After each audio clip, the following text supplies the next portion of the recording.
Here is the front of a Bugatti Chiron Sport, and here is the rear half of a Bugatti Chiron Sport, and today we've got to connect both of them together. And here it is, the Bugatti Chiron Sport. Possibly the biggest rebuild I'm about to take on. One of $66 million. A crash, Bugatti said, ended the story completely. A technician flew from France, declared total loss, locked the VIN. No dealer on earth would touch it. Repair bill, $1.7 million before a single bolt was turned. Then Matt Armstrong flew from the United Kingdom to Miami. Today we are going to discuss every part of this story. The 3D print ultimatum that pulled Bugatti's CEO into Instagram DMs, the rebuild Matt Rimac said could not happen, and the moment in March 2026 when a dead Bugatti fired up with Rimac watching from the comments. Let us get into it. The $6 million hypercar that changed everything. There are cars, and then there are objects of engineering so specific, so deliberately constructed at the absolute boundary of what is physically possible, that calling them cars feels like an undersell. The Bugatti Chiron Sport belongs to the second category, not because of its price, though $6 million certainly commands attention, but because of what $6 million actually buys. 1,500 horsepower, 8-liter quad-turbocharged W16 engine. W16 is a very short engine for its size, but quite wide. And the layout used to be in a way that the gearbox was in front of the engine. A configuration that Bugatti engineered when every other manufacturer had concluded that 16 cylinders in a W arrangement was too complex, too expensive, and too impractical to justify. Top speed 217 miles per hour, 0 to 60 in under 2.4 seconds. And beneath all of that performance, a carbon fiber monocoque chassis that takes months to construct by hand and cannot be replicated by any facility outside Bugatti's factory in Molsheim, France. Only 60 were made, not 600, not 60,000, 60. Every single one of those 60 cars represented a decision by someone with extraordinary wealth to acquire something that almost no one else on Earth would ever own. The Chiron Sport is not a limited edition in the marketing sense. It is limited in the literal sense, a production run that ended the moment the last car was completed and will never resume. What exists is what exists. Nothing more will ever be made. This is the context required to understand why what happened next was so significant, and why the decisions that followed cascaded into one of the most documented automotive controversies the internet has ever produced. The car in question belonged to Alex Gonzalez, a Florida-based influencer operating in the finance and forex trading space with a following of over 1 million people across social media platforms. Gonzalez was not a traditional car enthusiast in the track day sense. He was a collector of extraordinary objects who documented his life publicly, which meant that everything that happened to his cars happened in front of an audience. My name is Alex Gonzalez, and this is my $2.3 million car collection, and I'm extremely happy to share with you guys because it's taken me a very long time to get it, and coming from Dunkin' Donuts to nothing, there's a lot that I've achieved. So I want to share my cars with you guys, my favorite features, what I don't like, and from top to bottom. The trouble had actually started before the crash. Gonzalez had cracked the rear carbon fiber wing of the Chiron Sport, doing squats on it. Not a metaphor, literally standing on the wing and performing the exercise while the car sat parked. The carbon did what carbon does when subjected to loads it was not engineered to bear. It cracked. Repairing a Bugatti carbon component is not a trip to the body shop. It is a conversation with the factory about lead times, custom fabrication, and 5-figure invoices. Then came the crash itself. The details are not in dispute because they were documented publicly. Gonzalez crashed the Chiron Sport into the back of a Japanese K-truck, not a highway collision at speed. A front-end impact with one of the smallest vehicles on the road. But a Chiron Sport is a mid-engine hypercar with its powertrain behind the driver, meaning the front is largely occupied by the carbon tub, suspension geometry, aerodynamic components, and the headlights, which, as the world would soon learn, cost approximately €50,000 each to replace. The damage was catastrophic, in the way that only precisely engineered things can be catastrophic. A standard car absorbs frontal impact through crumple zones designed to sacrifice structure in order to protect occupants. A carbon monocoque hypercar does not crumple, it cracks, and when a carbon tub cracks, the structural integrity of the entire vehicle is compromised in ways that cannot be assessed from the outside and cannot be repaired without disassembling everything. The airbags deployed, the front end was destroyed, the hood was missing, the right side quarter panels were damaged extensively. And somewhere inside the carbon structure, forces that no inspection could fully document had been transmitted throughout the chassis. Bugatti's response was swift, deliberate, and entirely consistent with how the company handles situations like this. They sent someone from France. The day Bugatti declared the Chiron dead, the Bugatti technician who flew from Molsheim to Miami did not arrive to find a solution. He arrived to make an assessment. And when the assessment was complete, his conclusion was the one the manufacturer had already anticipated. The car was a total loss. This is not a decision made lightly within Bugatti's operational structure. A total loss declaration on a Chiron Pur Sport carries consequences that extend well beyond the insurance transaction.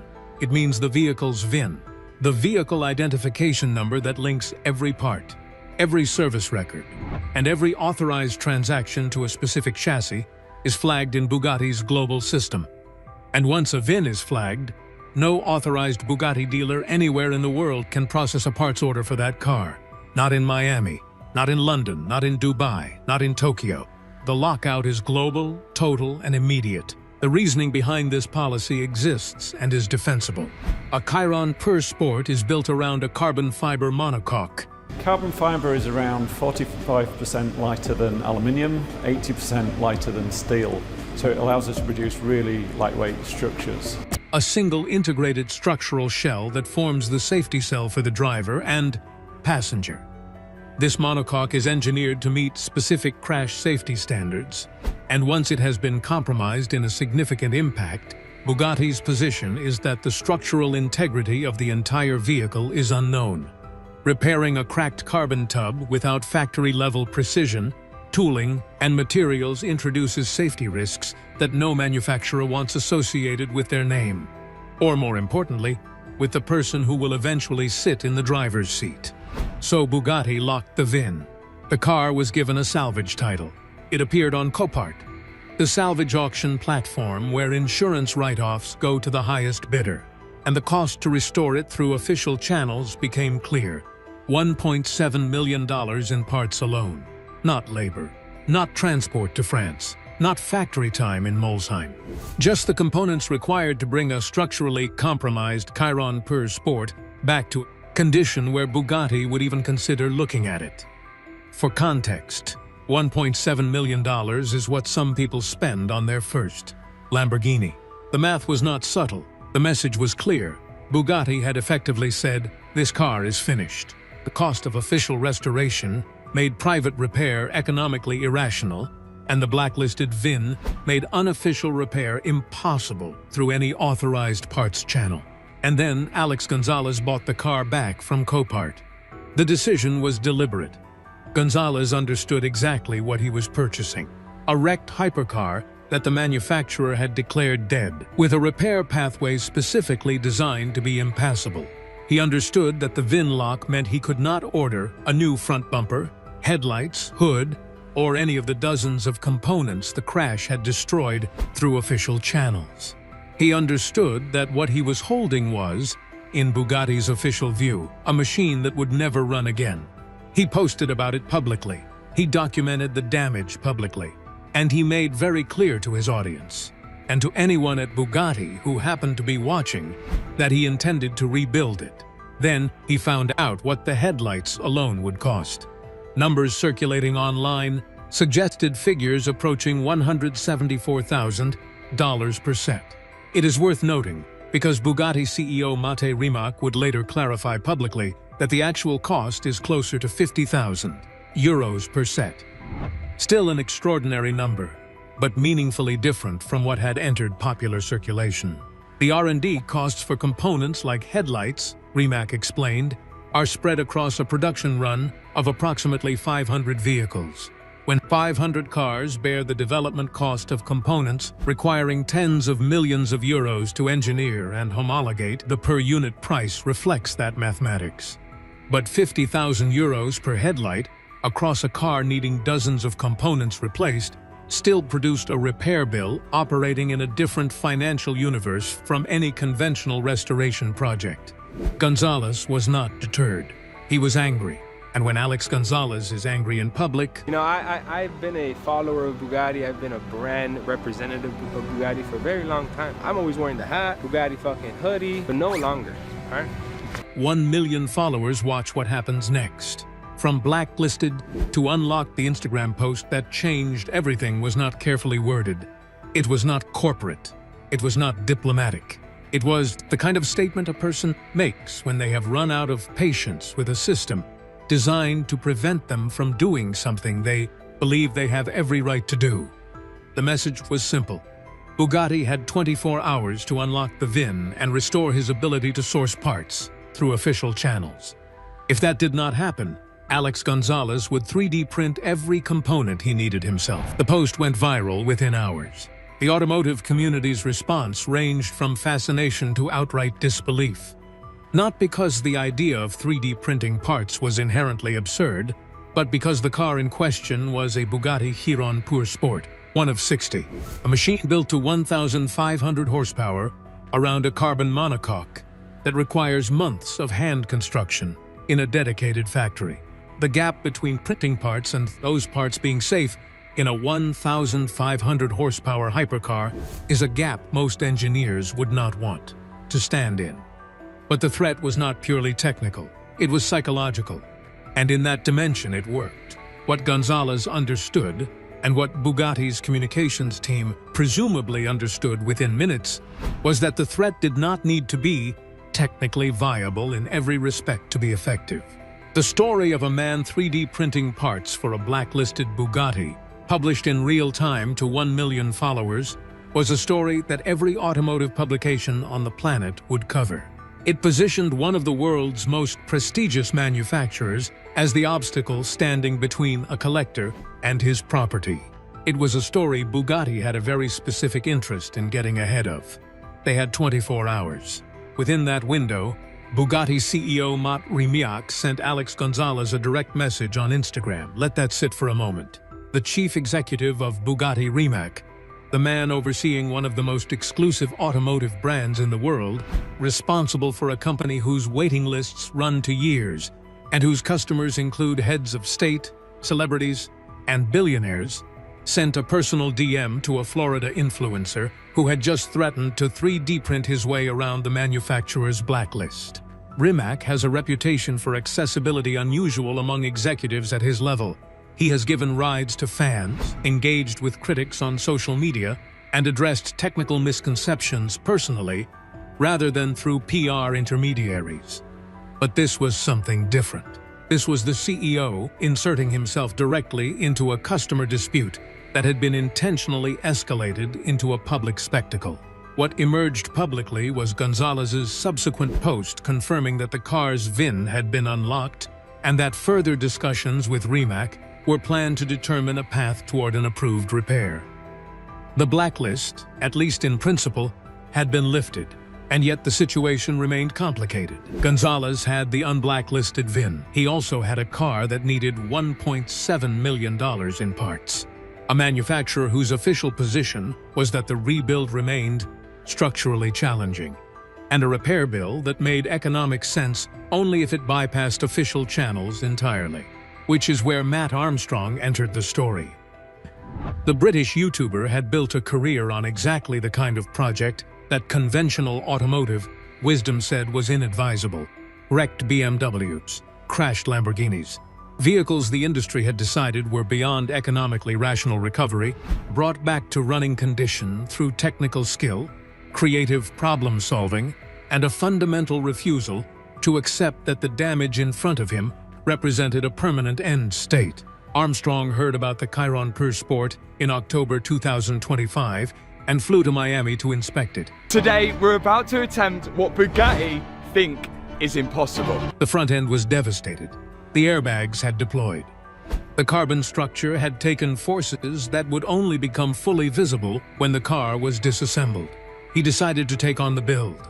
And Bugatti, watching from the institutional equivalent of folded arms, made its position clear. The repair Bugatti say it couldn't be done. When Mott Rimac addressed the rebuild publicly, he was specific about what he believed was and was not possible. Among the statements he made, one stood out above the others for its technical precision and its subsequent significance.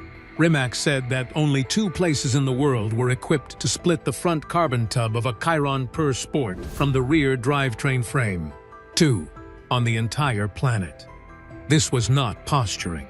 The Chiron's monocoque construction means the front and rear sections of the car are integrated through an assembly process designed to be performed once, in the factory, with purpose-built tooling and the collective knowledge of the engineers who built the system.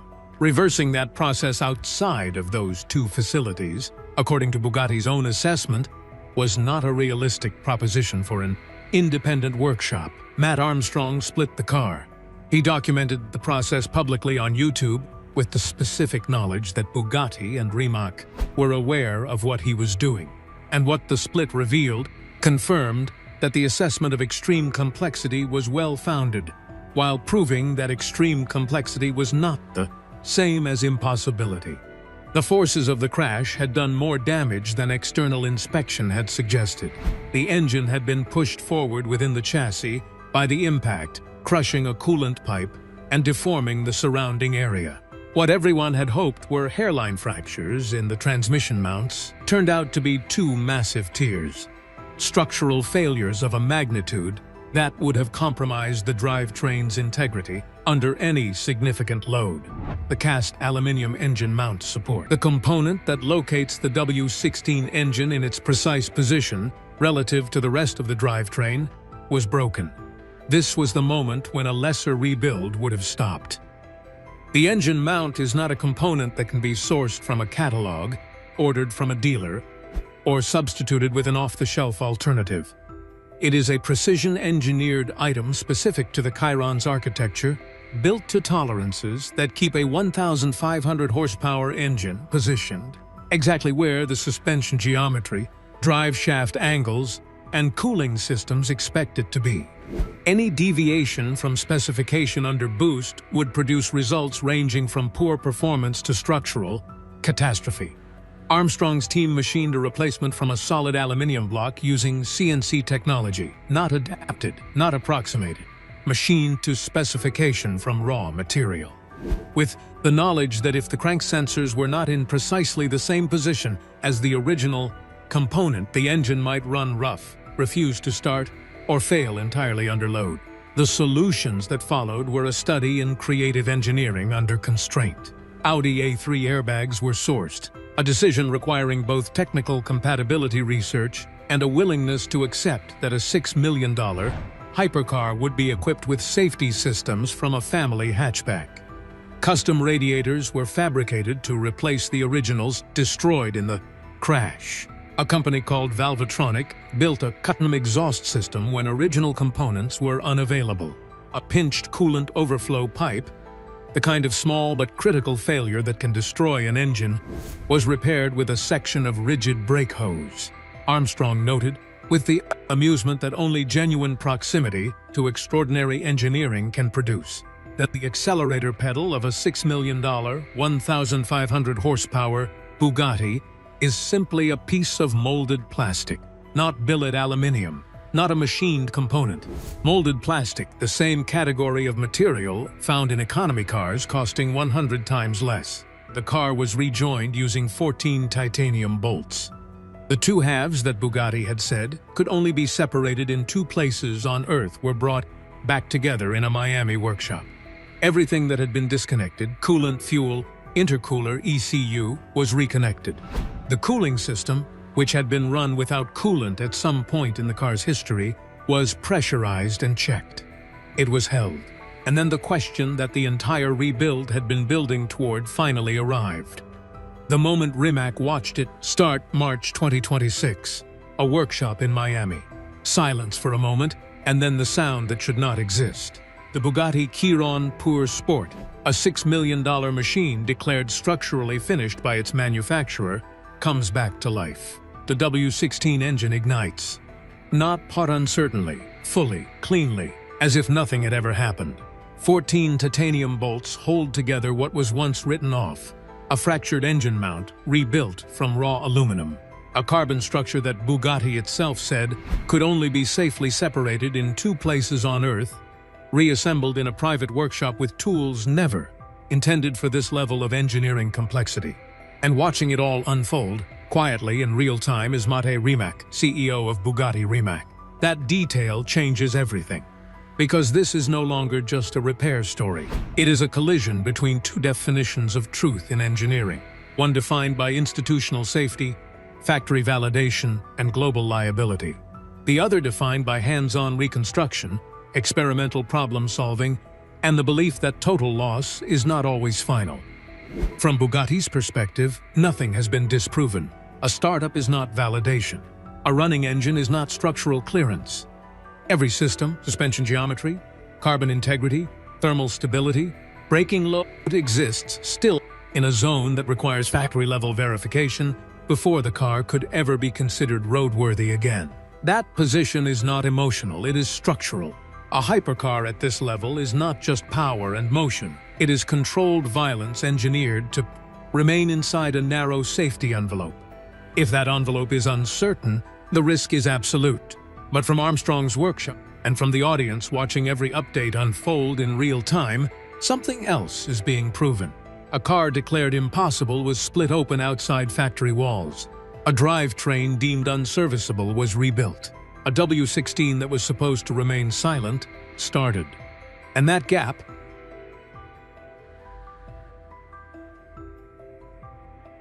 between what is officially possible and what is physically demonstrated is where the real conflict exists. Because underneath the engine noise and carbon fiber and titanium bolts lies a much bigger question that no manufacturer can fully control anymore. When you purchase a machine like this, a $6 million hypercar built at the edge of engineering, what exactly are you buying?